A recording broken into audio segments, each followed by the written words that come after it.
Magandang araw po sa ating lahat, mga kapatid, mga kaibigan, at sa lahat ng mga kapatira natin dyan sa Seventh-day Adventist Church.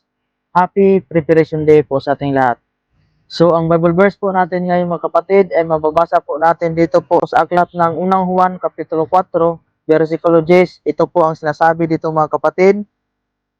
Ito ang tunay na pag-ibig.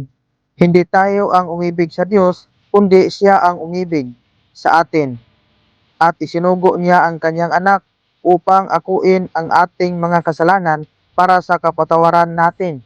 Kapatid, kaibigan, ito ang tunay na pag-ibig. Hindi tayo ang unang umibig sa Diyos, siya ang nauna. Sa kabila ng ating pagkukulang, pagkakamali at kahinaan, minahal niya tayo ng lubusan. At dahil sa pag-ibig na iyon, isinugo niya ang kanyang anak upang akuin ang ating mga kasalanan at bigyan tayo ng kapatawaran at bagong simula. Kapatid, ang totoong pag-ibig ay hindi lamang pakiramdam. Ito po ay sakripisyo, habag, at walang hanggang biyaya.